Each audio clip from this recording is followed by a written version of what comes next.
Imagina que estás en una iglesia. Alguien se levanta y llora por un enfermo. El enfermo se recupera. Todos dicen, mira el fruto del Espíritu. Pero espera. Lo que acabas de ver no es un fruto. Es un don. Y esa confusión, esa mezcla entre dones y frutos, ha dejado a millones de cristianos sin entender realmente cómo funciona el Espíritu Santo en sus vidas. Porque aquí está la verdad que casi nadie enseña claramente, los dones y los frutos no son lo mismo. Son tan diferentes como una herramienta y una cosecha. Una herramienta hace trabajo. Una cosecha es lo que crece dentro de ti. Y si confundes las dos cosas, pasarás toda tu vida esperando lo equivocado. Pero antes de continuar, cuéntame en los comentarios desde qué ciudad me estás viendo. Me encanta saber de dónde viene cada persona que llega aquí. La diferencia fundamental entre dones y frutos. Vamos a empezar con lo más importante, entender la diferencia de base. En Gálatas capítulo 5, versículos 22 y 23, Pablo escribe sobre el fruto del Espíritu. Dice así, mas el fruto del Espíritu es amor, gozo, paz, paciencia, benignidad, bondad, fe, mansedumbre, dominio propio. Nota algo crucial, dice el fruto, singular. No los frutos. Es uno solo. Un fruto con 9 características. Como una manzana que tiene color, forma, sabor y aroma. Son aspectos de una sola cosa. Ahora, en 1 Corintios capítulo 12, versículos 8 al 10, Pablo habla de los dones. Y aquí dice, a uno le es dada por el Espíritu palabra de sabiduría, a otro, palabra de ciencia según el mismo Espíritu, a otro, fe por el mismo Espíritu, y a otro, dones de sanidades por el único Espíritu. Nota la diferencia de lenguaje. Aquí dice a uno, a otro, a otro. Son múltiples. Son distribuidos. Son dados a diferentes personas para diferentes propósitos. Entonces, ¿cuál es la diferencia profunda? Los frutos son lo que crece dentro de ti. Son el carácter. Son lo que te estás convirtiendo. Son el resultado de que el Espíritu Santo viva en ti día tras día, transformándote desde adentro. Es lento. Es orgánico. Es para todos. Los dones son lo que el Espíritu Santo hace a través de ti. Son habilidades sobrenaturales. Son herramientas. Son para servir a otros. No todos reciben los mismos dones. Algunos reciben profecía. Otros reciben sanidad. Otros reciben lenguas. Es como si el Espíritu Santo distribuyera diferentes instrumentos en una orquesta. Aquí viene algo importante en el idioma original. La palabra griega para dones es kerisme, de donde viene nuestra palabra carisma. Pero kerisme literalmente significa regalo de gracia. Es algo que se da. No es algo que desarrollas. Te lo dan. Por otro lado, la palabra griega para fruto es karpos. Significa literalmente lo que crece de una planta. Es orgánico. Es lento. Es el resultado natural de estar plantado en buen terreno. Piénsalo así, si alguien te regala un martillo, ese es un don. Pero si ese martillo te ayuda a construir carácter, paciencia, diligencia, humildad, eso es fruto. El error que comete la iglesia es pensar que si alguien tiene un don de sanidad, entonces tiene el fruto de amor. No necesariamente. Alguien puede sanar enfermos y ser orgulloso.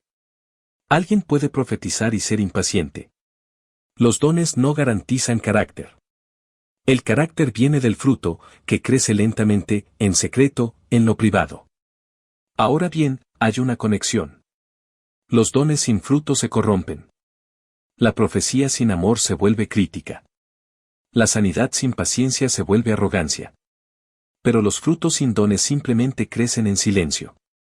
Una persona puede ser profundamente amorosa, paciente y humilde, y nunca sanar a nadie milagrosamente. Y eso está bien. Eso es normal. Eso es la mayoría de los cristianos. Vamos a profundizar en cada uno ahora. Los dones del Espíritu Santo, primero, palabra de sabiduría. En 1 Corintios capítulo 12, versículos 8 al 10, Pablo enumera los dones. El primero es palabra de sabiduría. Ahora bien, aquí hay algo que casi todos entienden mal. La gente piensa que la palabra de sabiduría es simplemente ser sabio, ser inteligente, tener buenos consejos. Pero no.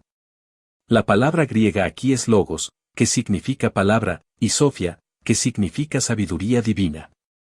Juntas, logosofia es una palabra particular de sabiduría divina. No es sabiduría general. Es una palabra específica, en un momento específico, que revela la mente de Dios para una situación particular. Imagina esto, estás en una reunión. Hay un conflicto. Dos personas no se entienden. Nadie sabe qué hacer. Y de repente, alguien habla una palabra. Una sola frase. Y todo cambia. Todos entienden. La verdad sale a la luz. Eso es palabra de sabiduría. Aparece en la Biblia en Hechos capítulo 6, versículos 3 al 5. Los apóstoles necesitaban elegir a 7 hombres para distribuir alimento a las viudas. Había tensión. Había necesidad.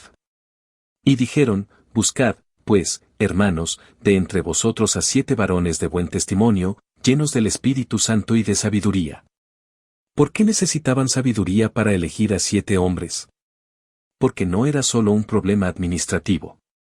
Era un problema político, social y espiritual. Necesitaban una palabra que resolviera todo. Y encontraron a Esteban, un hombre lleno de fe y de poder, que hacía grandes prodigios y señales entre el pueblo.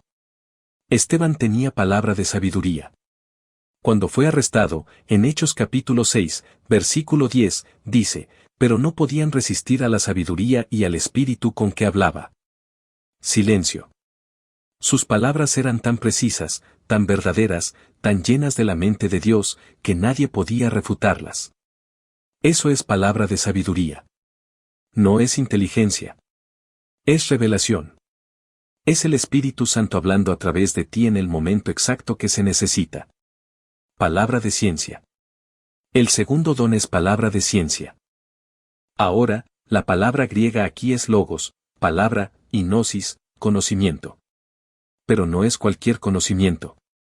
Es conocimiento de hechos. De realidades. De cosas que no podrías saber por razón natural. Aquí está la diferencia entre sabiduría y ciencia. La sabiduría es saber qué hacer. La ciencia es saber qué es verdad. Aparece en 1 Corintios capítulo 12, versículo 8, a uno le es dada por el Espíritu palabra de sabiduría, a otro, palabra de ciencia según el mismo Espíritu. Un ejemplo clásico está en Juan capítulo 4, cuando Jesús habla con la mujer samaritana junto al pozo. Él le dice, ve, llama a tu marido, y ven acá. Ella dice, no tengo marido. Jesús responde, bien has dicho, no tengo marido, porque 5 maridos has tenido, y el que ahora tienes no es tu marido. ¿Cómo sabía Jesús eso? No estaba en la ciudad. No había investigado. No tenía información. Simplemente lo sabía. Eso es palabra de ciencia. El Espíritu Santo revelando hechos ocultos. En Hechos capítulo 5, versículos 1 al 10, Pedro tiene palabra de ciencia cuando Ananías y Zafira mienten sobre cuánto dinero dieron. Pedro dice, Ananías, ¿por qué llenó Satanás tu corazón para que mintieras al Espíritu Santo? Él sabía. No le habían dicho. No había evidencia. Pero el Espíritu le reveló la verdad. La palabra de ciencia es práctica. Es específica. Es útil. Es para situaciones donde necesitas saber algo que humanamente no podría saber. Fe, como don, no como salvación. Aquí viene algo que confunde a muchos. Pablo menciona fe como un don. ¿Pero no es la fe lo que nos salva? ¿No es la fe lo básico del cristianismo? Sí. Pero hay 2 tipos de fe en la Biblia. Primero, está la fe salvadora. La fe en Jesús. La fe que nos justifica. Eso es para todos.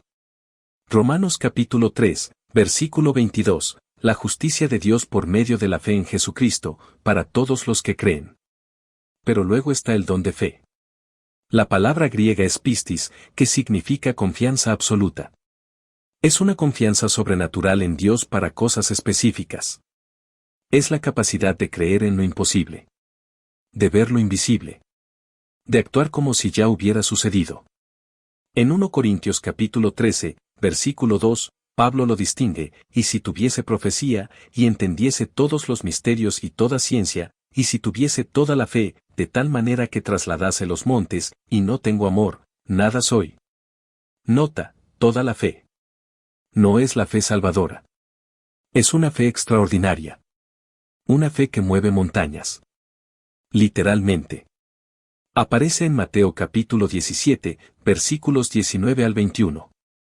Los discípulos no pueden echar fuera un demonio de un muchacho. Preguntan a Jesús, ¿por qué nosotros no pudimos echarle fuera?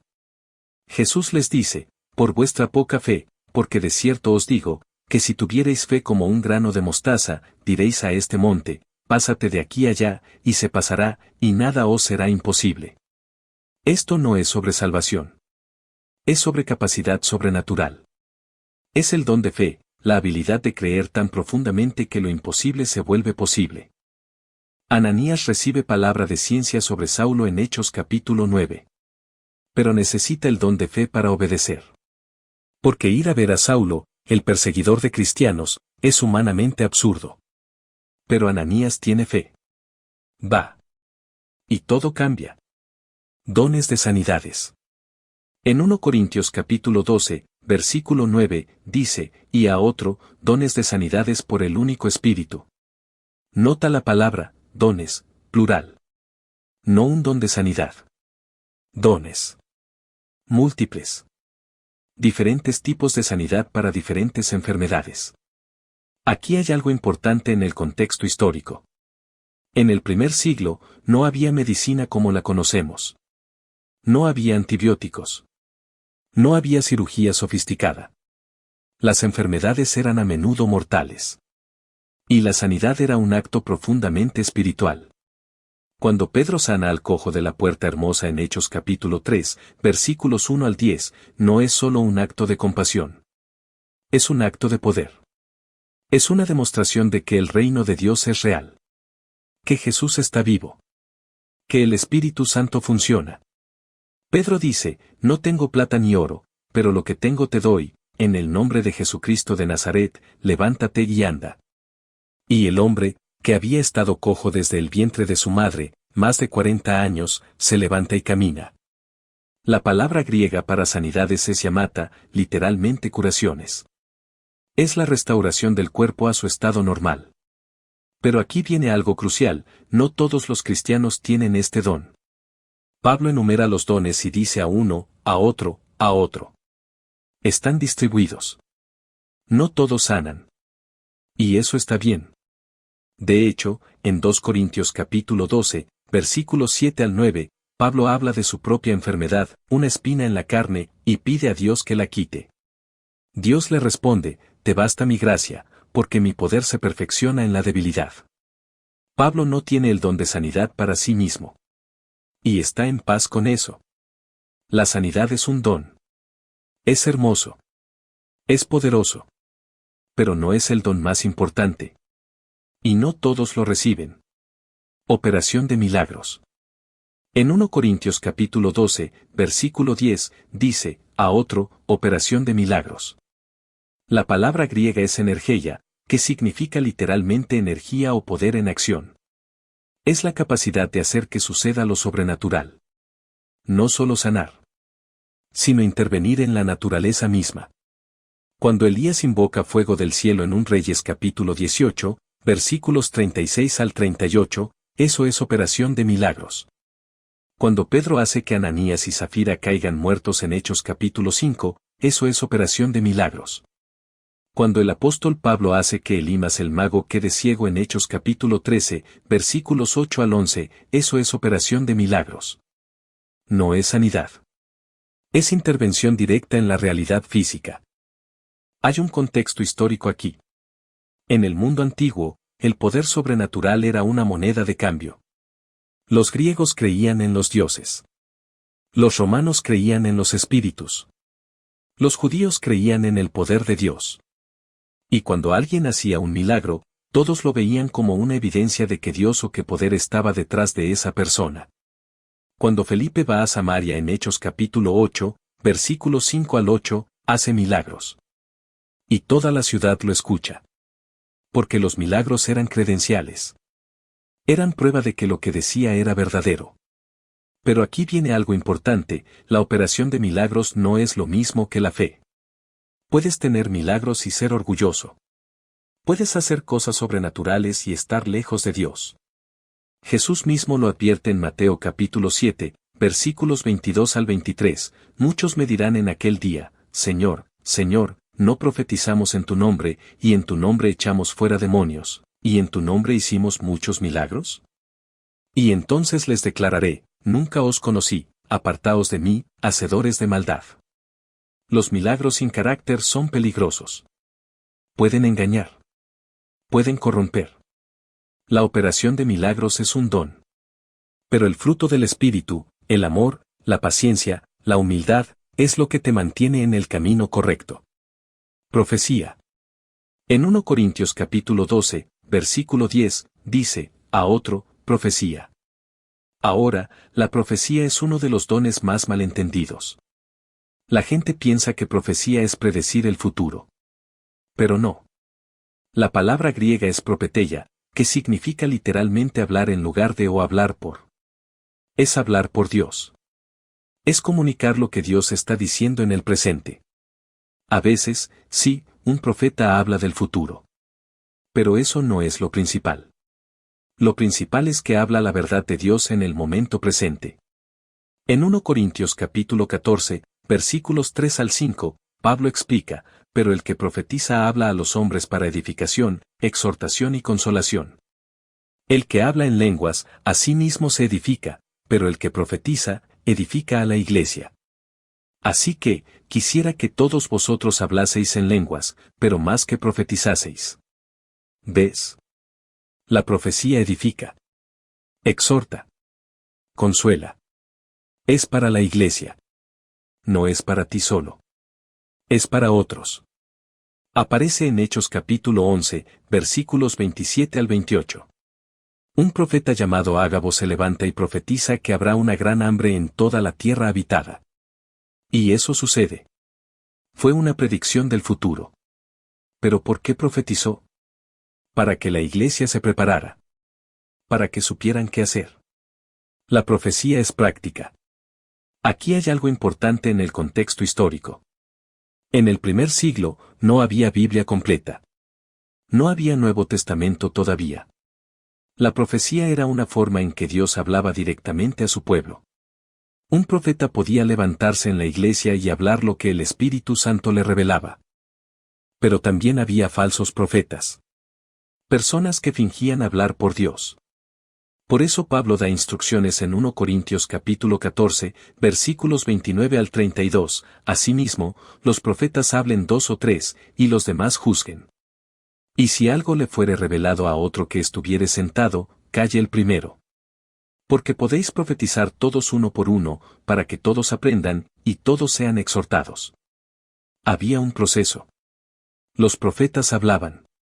Los demás juzgaban. Se comprobaba si lo que se decía era verdadero. Porque la profecía es un don poderoso. Y puede ser usado mal. Discernimiento de espíritus. En 1 Corintios capítulo 12, versículo 10, dice, a otro, discernimiento de espíritus. La palabra griega es diacrisis, que significa literalmente separación o distinción. Es la capacidad de discernir. De distinguir entre lo verdadero y lo falso. Entre lo que viene de Dios y lo que no. ¿Por qué es importante? Porque en el mundo espiritual hay múltiples fuerzas. Hay el Espíritu Santo. Hay espíritus demoníacos. Hay la carne, nuestros propios deseos. Y a veces, es difícil saber de dónde viene algo. En Hechos capítulo 16, versículos 16 al 18, hay una muchacha que tiene un espíritu de adivinación.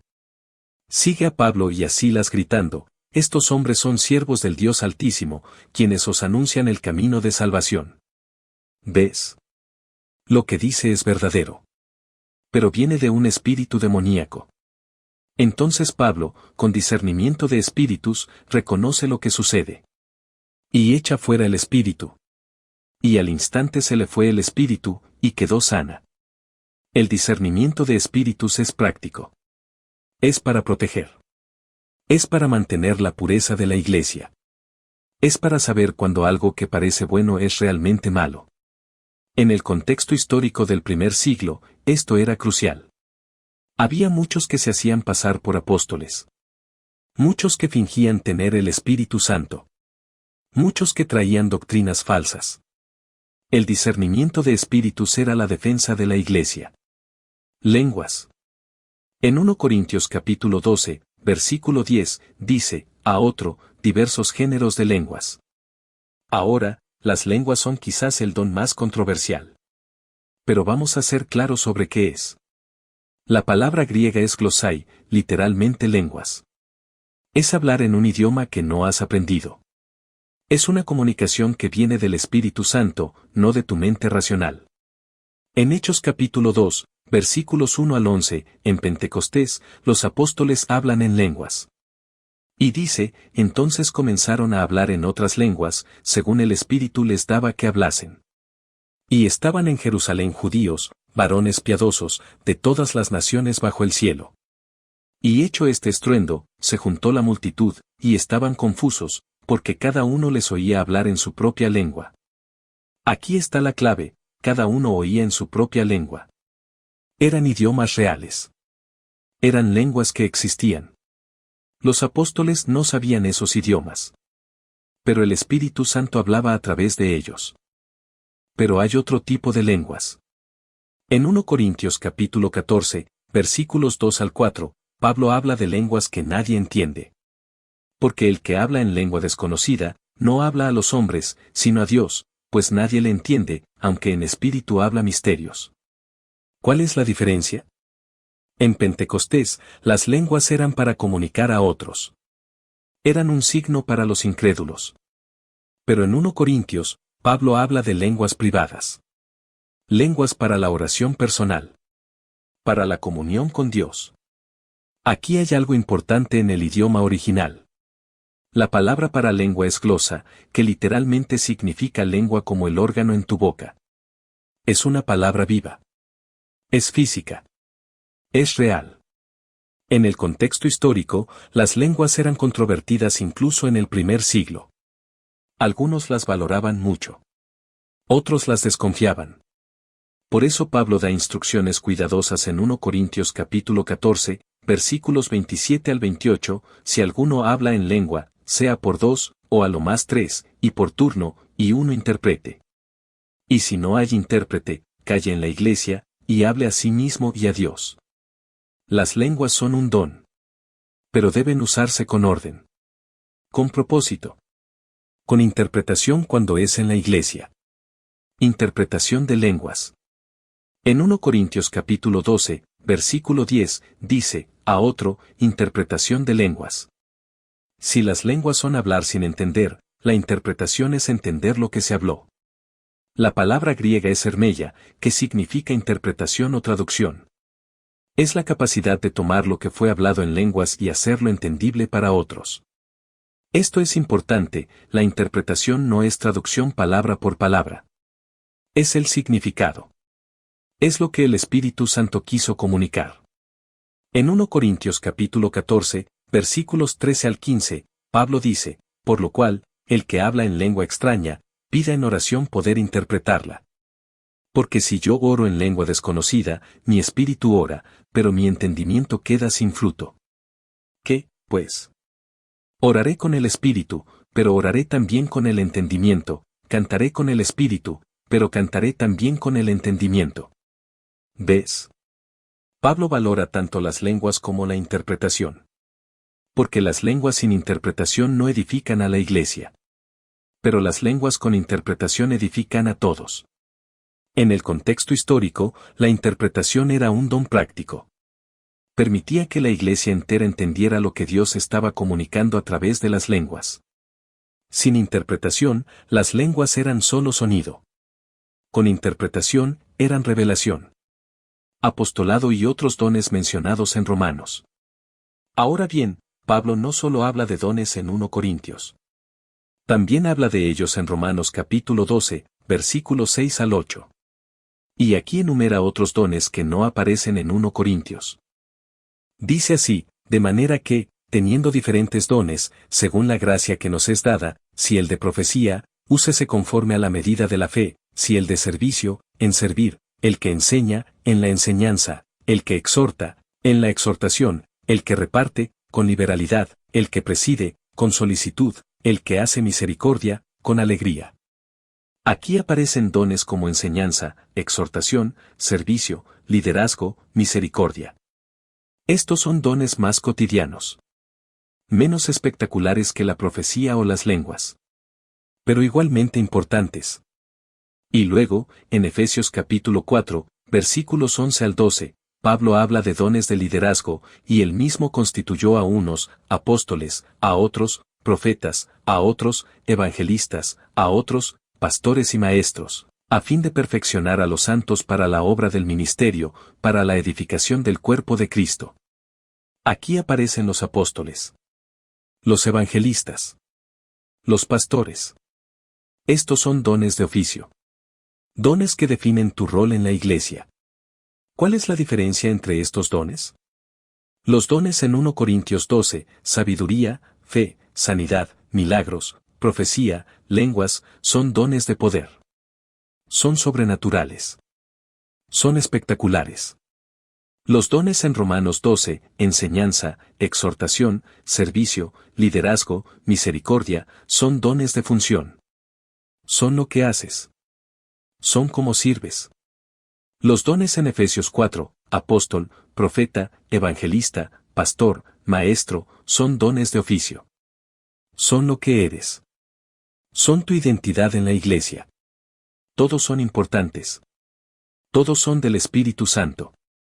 Pero funcionan de manera diferente. Transición a los frutos, la diferencia fundamental. Ahora bien, hemos cubierto los dones. Pero aquí viene lo más importante de todo, los dones sin frutos son peligrosos. Piénsalo así. Un predicador puede tener el don de profecía. Puede hablar con poder. Puede mover multitudes. Pero si no tiene el fruto del amor, está predicando por vanidad. Está buscando admiración. Está construyendo su propio reino, no el de Dios. Un sanador puede tener el don de sanidades. Puede sanar a cientos. Pero si no tiene el fruto de la humildad, se vuelve arrogante. Piensa que es especial. Piensa que merece admiración. Un maestro puede tener el don de enseñanza. Puede explicar la Biblia brillantemente. Pero si no tiene el fruto de la paciencia y la benignidad, es solo ruido. Es un címbalo que retiñe, como dice Pablo en 1 Corintios capítulo 13, versículo 1. Por eso Pablo dedica todo el capítulo 13 de 1 Corintios a hablar del amor. Porque sin amor, los dones son inútiles. Dice así, si yo hablase lenguas de hombres y de ángeles, y no tengo amor, vengo a ser como metal que resuena, o címbalo que retiñe. Y si tuviese profecía, y entendiese todos los misterios y toda ciencia, y si tuviese toda la fe, de tal manera que trasladase los montes, y no tengo amor, nada soy. Y si repartiese todos mis bienes para dar de comer a los pobres, y si entregase mi cuerpo para ser quemado, y no tengo amor, de nada me sirve. ¿Lo ves? Puedes tener todos los dones. Puedes hacer cosas extraordinarias. Pero sin amor, que es el primer fruto, eres nada. Eres vacío. Eres solo ruido. Entonces, ¿cuál es la prioridad? Los frutos. Siempre los frutos. Los dones son herramientas. Pero los frutos son lo que te hace cristiano. El fruto del Espíritu, amor. Ahora vamos a los frutos. En Gálatas capítulo 5, versículos 22 y 23, Pablo dice, mas el fruto del Espíritu es amor, gozo, paz, paciencia, benignidad, bondad, fe, mansedumbre, dominio propio. Empecemos con el primero, amor. La palabra griega es agape, que significa amor incondicional. No es amor romántico. No es eros. No es amor por alguien que te cae bien. Es amor por el otro, sin condición. Sin esperar nada a cambio. Es el amor que Dios tiene por ti. Tú eres pecador. tú no mereces nada. Pero Dios te ama. Te ama cuando eras enemigo. Te ama cuando fallas. Te ama sin condición. En un Juan capítulo 4, versículos 7 al 8, Juan escribe, Amados, amémonos unos a otros, porque el amor es de Dios. Todo aquel que ama, es nacido de Dios, y conoce a Dios. El que no ama, no ha conocido a Dios, porque Dios es amor. ¿Lo ves? El amor no es algo que hagas. Es algo que eres. Si eres nacido de Dios, amas. Es automático. Es el fruto del Espíritu Santo viviendo en ti. En el contexto histórico, esto era revolucionario. En el mundo antiguo, el amor era para los tuyos. Para tu familia. Para tu tribu. Pero Jesús enseña amor para los enemigos. Amor para los extraños. Amor para los que no merecen nada. En Mateo capítulo 5, versículos 43 al 44, Jesús dice, Oísteis que fue dicho, amarás a tu prójimo y aborrecerás a tu enemigo. Pero yo os digo, amad a vuestros enemigos, bendecid a los que os maldicen, haced bien a los que os aborrecen, y orad por los que os ultrajan y os persiguen. Eso es agape. Es amor que no tiene límites. Que no tiene condiciones. Que ama incluso al que te daña. ¿Cómo crece este fruto en ti? No por esfuerzo. No por voluntad. Por el Espíritu Santo. Tú simplemente te abres. Te entregas. Y el Espíritu Santo produce amor en ti. Gozo. El segundo fruto es gozo. La palabra griega es chara, que significa alegría profunda. No es felicidad superficial. No es diversión. Es una alegría que viene del interior. Una alegría que no depende de circunstancias. En Filipenses capítulo 4, versículos 4 al 7, Pablo escribe desde la cárcel, regocijaos en el Señor siempre. Otra vez os digo, regocijaos. Vuestra gentileza sea conocida de todos los hombres. El Señor está cerca. Por nada estéis afanosos, sino sean conocidas vuestras peticiones delante de Dios en toda oración y ruego, con acción de gracias. Y la paz de Dios, que sobrepasa todo entendimiento, guardará vuestros corazones y vuestras mentes en Cristo Jesús. ¿Lo ves? Pablo está en la cárcel. Está a punto de ser ejecutado. Pero dice regocijaos. ¿Por qué? Porque tiene gozo. No porque su situación sea alegre, sino porque el Espíritu Santo produce gozo en él, sin importar las circunstancias. En el contexto histórico, esto era un testimonio poderoso. Los cristianos primitivos eran perseguidos. Eran torturados. Eran ejecutados. Pero tenían gozo. Los romanos no podían entender cómo alguien podía estar alegre mientras moría. Pero era porque el Espíritu Santo producía gozo en ellos. En Hechos capítulo 5, versículos 40 al 41, después de que los apóstoles son azotados, dice, y salieron de la presencia del concilio, gozosos de haber sido tenidos por dignos de padecer afrenta por causa del nombre. Gozo. A pesar del dolor. A pesar de la injusticia. Gozo. ¿Cómo crece este fruto? Por el Espíritu Santo. Tú crees en Jesús. Crees que Él es el Señor. Crees que Él venció. Y eso produce gozo. Gozo que no depende de si hoy llueve o brilla el sol. Gozo que no depende de si tienes dinero o no. Gozo que viene de adentro. Paz. El tercer fruto es paz. La palabra griega es eirene, que significa literalmente ausencia de conflicto. Pero es más que eso. Es una paz que sobrepasa entendimiento. Es una tranquilidad interna. En Juan capítulo 14, versículos 27, Jesús dice, la paz os dejo, mi paz os doy, no os la doy como el mundo la da. No se turbe vuestro corazón, ni tenga miedo. ¿Ves la diferencia? El mundo da paz cuando todo está bien. Cuando no hay problemas. Pero Jesús da paz incluso cuando hay problemas. Incluso cuando hay peligro. Incluso cuando hay muerte. En Filipenses capítulo 4, versículos 6 al 7, Pablo escribe, Por nada estéis afanosos, sino sean conocidas vuestras peticiones delante de Dios en toda oración y ruego, con acción de gracias. Y la paz de Dios, que sobrepasa todo entendimiento, guardará vuestros corazones y vuestras mentes en Cristo Jesús. La paz sobrepasa entendimiento. Eso significa que no tiene lógica. No puedes explicarla racionalmente. Deberías estar ansioso. Deberías estar asustado. Pero tienes paz. En el contexto histórico, los cristianos primitivos vivían en peligro constante. Podían ser arrestados en cualquier momento. Podían ser ejecutados. Pero tenían paz. Una paz que confundía a los romanos. Una paz que era un testimonio de que Dios era real. ¿Cómo crece este fruto? Por entregar tu ansiedad a Dios. Por confiar. Por creer que Dios está en control, incluso cuando todo parece fuera de control. El Espíritu Santo produce paz en ti cuando tú confías. Paciencia. El cuarto fruto es paciencia. La palabra griega es macrotumia, que literalmente significa largo aliento. Es la capacidad de soportar sin enojarse. De esperar sin quejarse. De tolerar lo intolerable.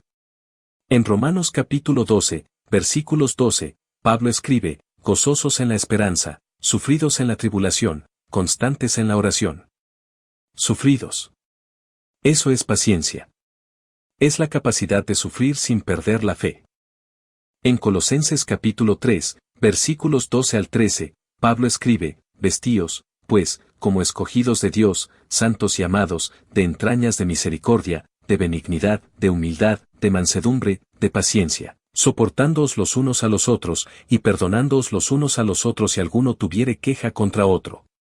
De la manera que Cristo os perdonó, así también haced vosotros. ¿Lo ves? La paciencia está conectada con el perdón. Con la capacidad de tolerar a otros. Con la capacidad de no vengarse. En el contexto histórico, la paciencia era una virtud pagana también. Los estoicos valoraban la paciencia. Pero la paciencia cristiana es diferente. No es resignación. No es que sea lo que sea. Es activa. Es esperanza. Es creer que Dios está obrando, incluso cuando todo parece estancado.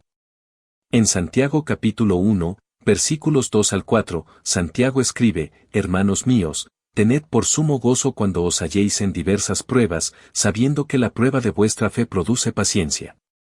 Mas tenga la paciencia su obra completa, para que seáis perfectos y cabales, sin que os falte cosa alguna. La paciencia produce perfección. Madurez. Completitud. ¿Cómo crece este fruto? Por las pruebas. Por las dificultades. Por los momentos cuando todo parece estancado.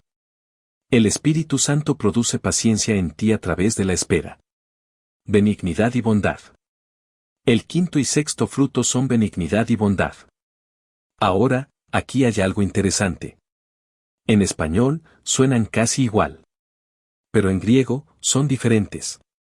La palabra para benignidad es krestotes, que significa literalmente utilidad o amabilidad.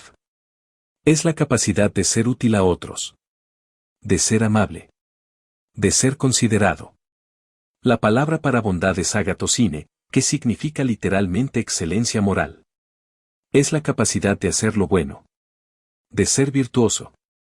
De tener integridad. ¿Cuál es la diferencia? La benignidad es cómo tratas a otros. La bondad es quién eres. Puedes ser benigno sin ser bueno. Puedes ser amable con alguien mientras los engañas. Puedes ser considerado mientras robas. Pero la bondad es más profunda. Es integridad. Es hacer lo correcto incluso cuando nadie te ve. En Efesios capítulo 5, versículos 8 al 10, Pablo escribe, porque en otro tiempo erais tinieblas, mas ahora sois luz en el Señor, andad como hijos de luz, porque el fruto del Espíritu es en toda bondad, justicia y verdad, aprobando lo que agrada al Señor. Bondad, justicia y verdad. Juntas. Son virtudes que van juntas. En el contexto histórico, la benignidad era valorada en el mundo greco-romano. Pero la bondad, la excelencia moral, era menos común. Especialmente en las clases altas. La bondad requiere sacrificio. Requiere integridad. Requiere hacer lo correcto incluso cuando te cuesta. ¿Cómo crecen estos frutos? Por el Espíritu Santo. Tú comienzas a ver a otros como Jesús los ve. Comienzas a tratarlos con consideración. Comienzas a hacer lo correcto, no porque sea fácil, sino porque es lo correcto. Fe, como fruto, no como don. Ahora, aquí viene algo que confunde a muchos. Hablamos de fe como un don, la capacidad de creer en lo imposible. Pero también está la fe como un fruto. La palabra griega es la misma, pistis, confianza. Pero aquí es diferente. Es la confianza en Dios. Es la fidelidad. Es la capacidad de confiar en Dios incluso cuando no ves resultados. En Hebreos capítulo 11, versículo 1, dice, es, pues, la fe la certeza de lo que se espera, la convicción de lo que no se ve. La fe es creer en lo que no ves. Es confiar en Dios incluso cuando todo parece indicar que Él no está ahí. En Romanos capítulo 4, versículos 18 al 22, Pablo habla de Abraham, quien creyendo contra esperanza, creyó, para llegar a ser padre de muchas gentes, conforme a lo que había sido dicho, así será tu descendencia. Y no se debilitó en la fe al considerar su cuerpo, que estaba ya muerto, siendo de casi 100 años, ni la esterilidad de la matriz de Sara. Tampoco dudó, por incredulidad, de la promesa de Dios, sino que se fortaleció en fe, dando gloria a Dios, plenamente convencido de que era poderoso para hacer todo lo que había prometido. Por lo cual también le fue contado por justicia. Abraham creyó contra esperanza. Humanamente, era imposible. Tenía 100 años. Sara era estéril. Pero creyó. Y esa fe fue contada por justicia. Eso es fe como fruto. No es un acto extraordinario. Es una confianza constante. Es creer en Dios día tras día, incluso cuando no ves resultados. ¿Cómo crece este fruto? Por la experiencia. Por ver a Dios actuar en tu vida. Por confiar en Dios una vez, y ver que Él cumple. Y luego confiar de nuevo. La fe crece por la práctica. Mansedumbre. El octavo fruto es mansedumbre. La palabra griega es prautes, que significa literalmente domesticidad o mansedumbre. Es la opuesta a la arrogancia. Es la humildad. Pero no es debilidad. No es ser un felpudo. Es fuerza controlada. Es poder que no se usa. Es la capacidad de defenderte, pero elegir no hacerlo. En Mateo capítulo 11, versículos 28 al 29, Jesús dice, venid a mí todos los que estáis trabajados y cargados, y yo os haré descansar. Llevad mi yugo sobre vosotros, y aprended de mí, que soy manso y humilde de corazón, y hallaréis descanso para vuestras almas. Jesús es manso.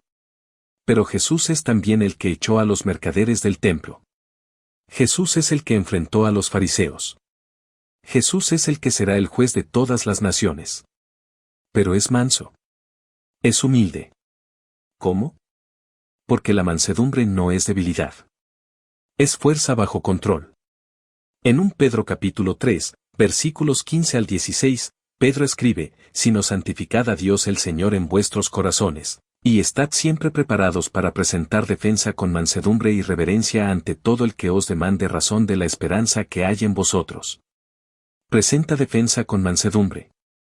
Defiende tu fe. Pero hazlo con humildad. Hazlo sin arrogancia. En el contexto histórico, la mansedumbre era vista como debilidad. Los romanos valoraban la fuerza, la dominación, el poder. Pero Jesús enseña que la verdadera fuerza es la mansedumbre. Es el control de sí mismo. ¿Cómo crece este fruto? Por el Espíritu Santo. Tú comienzas a ver que no necesitas probar nada. No necesitas demostrar tu fuerza. No necesitas aplastar a otros.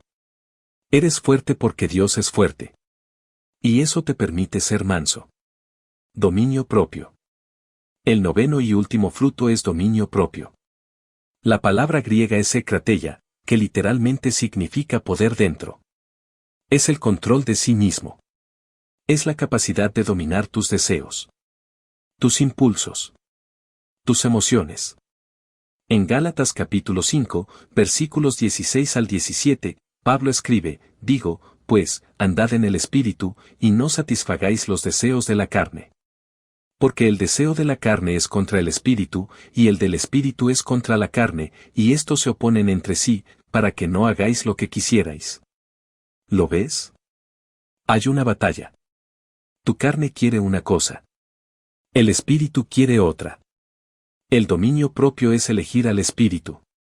En 1 Corintios capítulo 9, versículos 24 al 27, Pablo escribe, ¿no sabéis que los que corren en el estadio, todos a la verdad corren, pero uno solo lleva el premio? Corred de tal manera que lo obtengáis. Todo aquel que lucha, de todo se abstiene, ellos, a la verdad, para recibir una corona corruptible, pero nosotros, una incorruptible. Así que, yo de esta manera corro, no como a la aventura, de esta manera peleo, no como quien golpea el aire, sino que golpeo mi cuerpo, y lo pongo en servidumbre, no sea que habiendo sido heraldo para otros, yo mismo venga a ser eliminado. Pablo disciplina su cuerpo. Lo pone en servidumbre. ¿Por qué? Porque el dominio propio es crucial. Sin él, caes. Sin él, tus deseos te controlan. En el contexto histórico, el dominio propio era valorado por los filósofos griegos también. Pero el dominio propio cristiano es diferente. No es por honor. No es por gloria. Es por amor a Dios. Es porque quieres agradar a Dios. ¿Cómo crece este fruto? Por la práctica. Por decir no a tus deseos una vez. Y luego otra. Y luego otra. El dominio propio crece por la repetición. Por la disciplina. Por el Espíritu Santo fortaleciendo tu voluntad. ¿Cómo crecen los frutos en ti? Ahora bien, hemos cubierto los 9 frutos. ¿Pero cómo crecen? ¿Cómo desarrollas estos frutos en tu vida? La respuesta está en Gálatas capítulo 5, versículos 24 y 25, pero los que son de Cristo han crucificado la carne con sus pasiones y deseos. Si vivimos por el Espíritu, andemos también por el Espíritu. Primero, crucificas tu carne. Mueres a ti mismo. Entregas tu vida a Jesús. Renuncias a tus propios deseos. Segundo, andas por el Espíritu.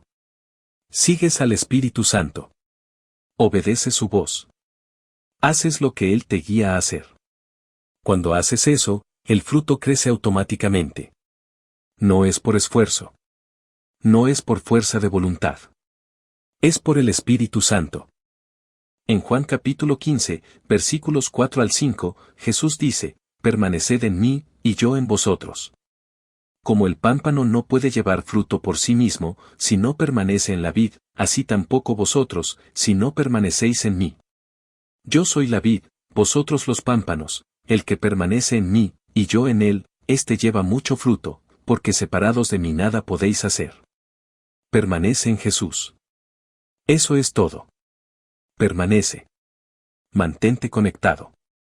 Y el fruto crecerá automáticamente. ¿Cómo permaneces? Por la oración. Por la lectura de la Biblia. Por la obediencia. Por la comunidad. Por los sacramentos. Por cualquier cosa que te mantenga conectado a Jesús.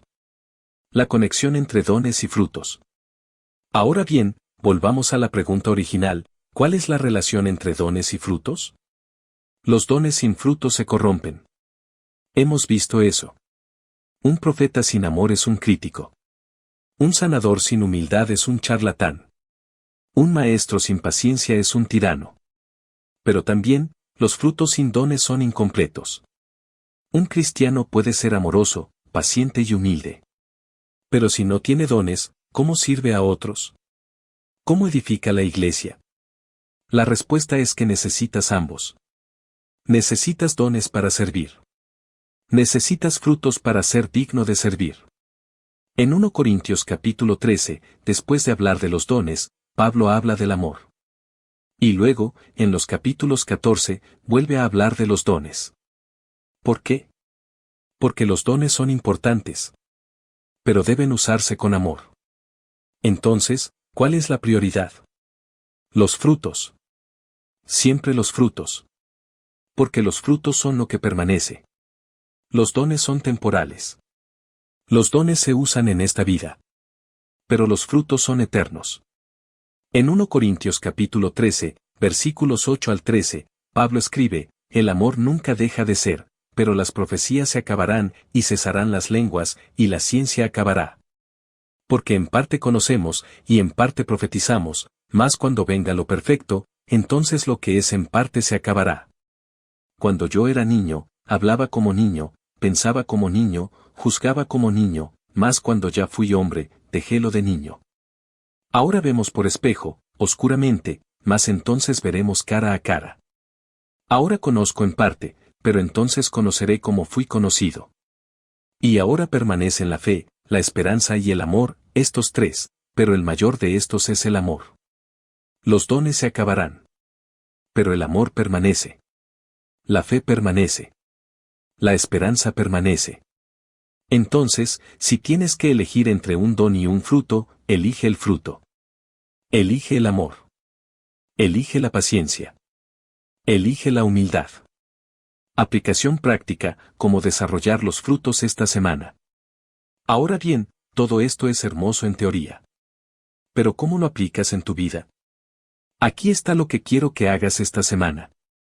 Elige uno de los 9 frutos. Solo uno. El que sientas que más necesitas. Puede ser amor. Puede ser paciencia. Puede ser dominio propio. El que sea. Ahora, escribe ese fruto en una tarjeta. Ponla donde la veas todos los días. En tu espejo. En tu refrigerador. En tu teléfono. Cada mañana, antes de levantarte, lee esa palabra. Pídele al Espíritu Santo que produzca ese fruto en ti hoy. No mañana. Hoy. Y luego, durante el día, cuando enfrentes una situación donde necesites ese fruto, recuerda. Respira. Pídele al Espíritu Santo que actúe. Y obedece. Si elegiste paciencia, y alguien te irrita, respira. Recuerda. Pídele al Espíritu Santo paciencia. Y elige ser paciente. Si elegiste amor, y alguien te lastima, recuerda. Pídele al Espíritu Santo amor. Y elige amar. Por el domingo, ese fruto habrá crecido en ti. No mucho. Pero algo. Y eso es suficiente. Conclusión, la transformación que el Espíritu Santo produce. Entonces, aquí está todo junto. El Espíritu Santo te da dones para servir. Profecía. Sanidad. Fe. Lenguas. Milagros. Todos hermosos. Todos poderosos. Todos para edificar la iglesia. Pero el Espíritu Santo también produce frutos en ti. Amor. Gozo. Paz. Paciencia. Benignidad. Bondad. Fe. Mansedumbre. Dominio propio. Todos hermosos. Todos transformadores. Todos para hacerte más como Jesús. Los dones son lo que haces. Los frutos son lo que eres. Y la pregunta que debes hacerte es, ¿cuál es tu prioridad? ¿Quieres ser poderoso? ¿O quieres ser santo? La respuesta correcta es, ambos. Pero si tienes que elegir, elige ser santo. Elige los frutos. Porque los dones se acabarán. Pero los frutos permanecen para siempre. Cuando llegues al cielo, nadie te preguntará cuántos milagros hiciste. Nadie te preguntará cuántas personas sanaste. Nadie te preguntará cuántas veces profetizaste. Pero Jesús mirará tu corazón. Y verá si fue transformado. Si amaste. Si fuiste paciente. Si fuiste humilde. Si tuviste dominio propio. Eso es lo que importa. Eso es lo que permanece. Entonces, esta semana, no busques dones. Busca frutos. Busca ser transformado. Busca amar más. Busca ser más paciente. Busca ser más humilde. El Espíritu Santo está listo. Está esperando. Solo tienes que pedirle. Y Él producirá el fruto en ti. Si este video te abrió algo nuevo, Ayuda a que otra persona lo encuentre. Compártelo con alguien que necesite escucharlo. Deja un comentario, aunque sea una sola palabra. Y si aún no te has suscrito a Biblia Simple, este es el momento.